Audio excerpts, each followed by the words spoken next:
Hello and welcome to this game theoretic behavior under oligopoly topic. We have already studied about oligopoly by now. We have seen that in an oligopoly market structure, there are just a few interdependent firms that collectively dominate the market. While individually powerful, each of these firms cannot prevent other competing firms from holding sway over the market. Depending on the industry, each of the firms might also sell products that are somewhat differentiated from those of the other firms. Their interdependence means that they are also likely to change their prices according to their competitors.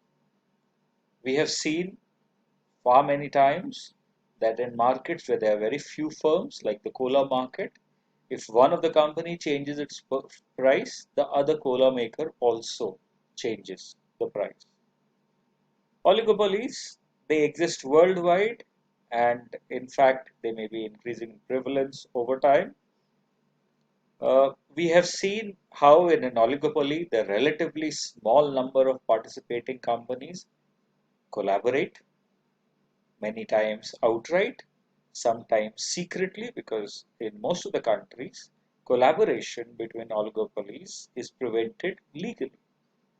And they do it to gain extra market returns by placing restrictions on output or by price fixing. We have seen how an organization like OPEC, Organization for Petroleum Exporting Countries, they restrict quantity in order to get a certain price. In terms of companies, these companies are technically competitors in their industries. But what happens in reality is, since they are so few in numbers, they often collude with one another to increase their collective profits, and the consumers are faced to pay more.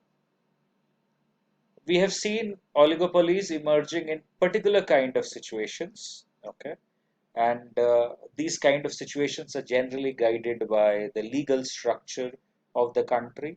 There can be opportunities that tend to increase in value as they gain more users, like social media platforms can give them more users. And one of the most important feature which gives rise to oligopoly is costly barriers to entry, which means if it is difficult for other companies to enter the market. Now, this is the biggest downside of an oligopoly, especially for the consumers, and this concerns government as well as the consumers.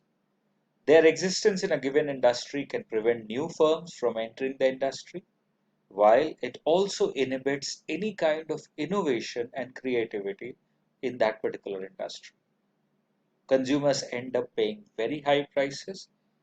However, how do governments enact legislation is a question that can be answered only when we understand how companies behave under oligopoly. And that answer is provided by the game theory. And our topic on game theoretic behavior under oligopoly addresses that particular area. So, what is game theory? Game theory is the science of strategy. It gives you a theoretical framework which produces optimal decision making amongst independent and competing actors in a strategic setting. It is assumed that the players within a game are rational and will always strive to maximize their payoffs in a game. We will see that each player strategizes. They want to make such decisions which gives them the optimal output in terms of whatever is the payoff. And the players are playing this game with a view to maximize whatever payoff they can get in this game. Oligopoly gives them the right kind of, a conducive kind of platform to play this game. Since there are very few players under oligopoly, it provides the right kind of field for this game to be played. The same game cannot be played, let's say, in perfect competition, because we have seen earlier that as a market form, perfect competition is many buyers and many sellers. So no single individual can impact the outcome of a perfectly competitive game. Whereas Monopoly, there is a single seller, but there are many buyers. So no single buyer can influence the output. Whereas a seller also, we have seen in Monopoly, has limited choice either in terms of output or in terms of setting the price. Oligopoly is a very different kind of market where the situation is characterized by only a few sellers. And sometimes this situation is accentuated by the fact that the buyer's choice is limited because most of these oligopolistic firms are selling output which are very, very similar in nature. If that is the case, the choice again is not in terms of the product quality, but merely in terms of the prices. A buyer will have only one parameter of choosing in terms of prices and not in terms of quality of the product or distinctiveness of the product. Or the companies may want to distinguish their product, but many a times oligopoly becomes such a game where there is hardly any difference between the products of two companies. Now, under both kinds of market condition, that is perfect competition and monopoly, a seller has to simply figure out the profit maximizing output by equating marginal cost to marginal revenue. But an oligopolist has to figure out the action and reaction of other firms in the market. And hence, in a in an oligopolistic framework, the game theory becomes very, very relevant. Now, we have been using certain terms like strategy, uh, payoff. Uh, Hence, there are certain concepts which are related to game theory which we need to understand.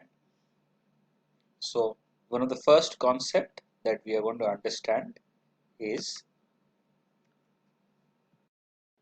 is strategy. So, first of all, the definition of strategy.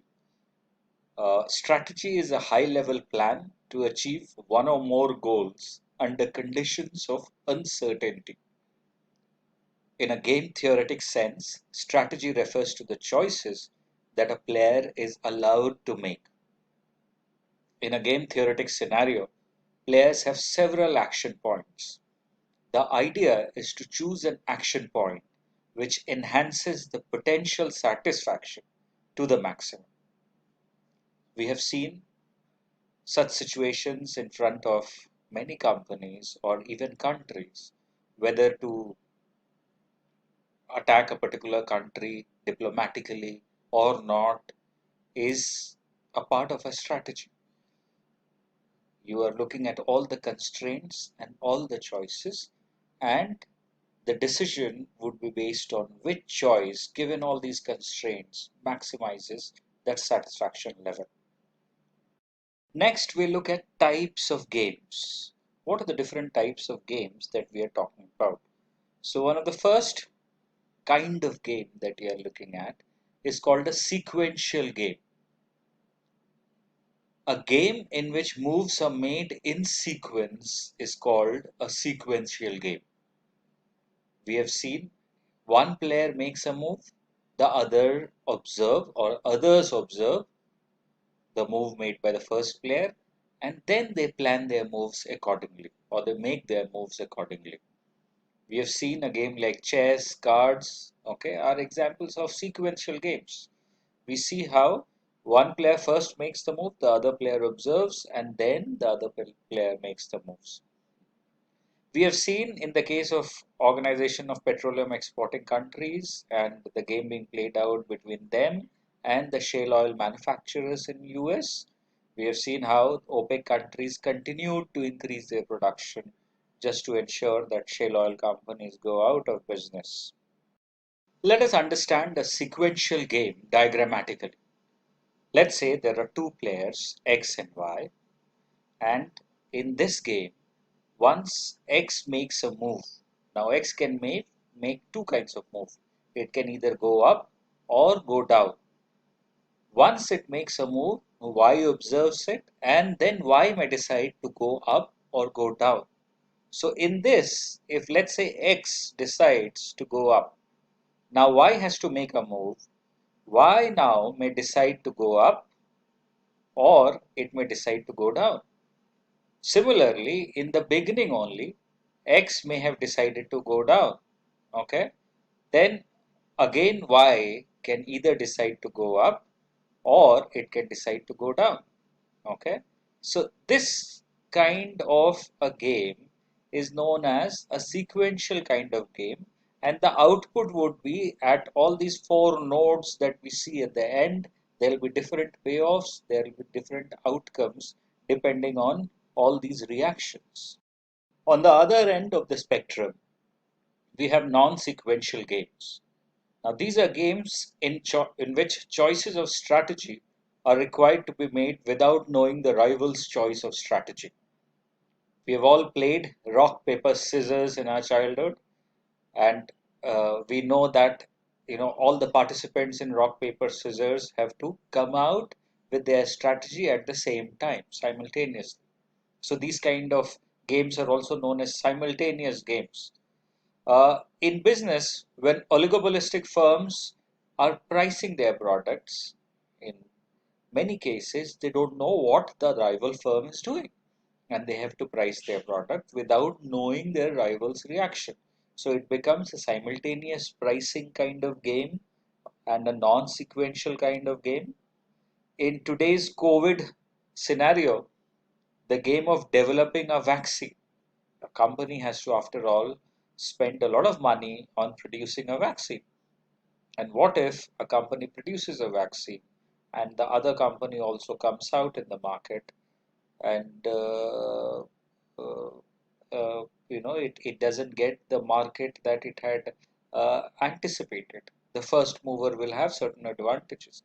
So all this in this kind of scenario uh, comes under a non-sequential or a simultaneous kind of game. Looking at an example of a sequential game, let us consider that vaccine example which we discussed earlier. Let's say there is a company and it wants to enter this vaccine market. Now, once it enters the vaccine market, okay, once it enters the market, there are other companies uh, which may enter at this stage. Now, if another company enters at this stage, the company has two choices. The earlier company has two choices. It can price its product high. Well, in that case, the company, the parent company, the first company will get a profit or a payoff of 2, whereas the other companies which has entered at a later stage, taking all the advantage of the parent company's experiences, might get a payoff of 10. Then the parent company may price it low. Well, in that case, the company may not give in all its embedded cost in entering the market first. It may have a payoff of -1, whereas the company which has entered second may have, by observing the first company, may have a payoff of 20. Now, if the parent company decides not to enter the market and the other company enters and prices it high, then in that case, the first company will have a payoff of 0, while the second company may have some positive output. And if that company again prices it low, well, in this case also, the parent company will have a payoff of 0, whereas the next company is going to be uh, having a handsome payoff. Now, looking at these payoffs and this sequential kind of game, a company is going to decide whether to enter this market or not. And this is how a schematic or a diagrammatic representation of the payoffs help a particular company to make strategic choices. We will continue in the next video.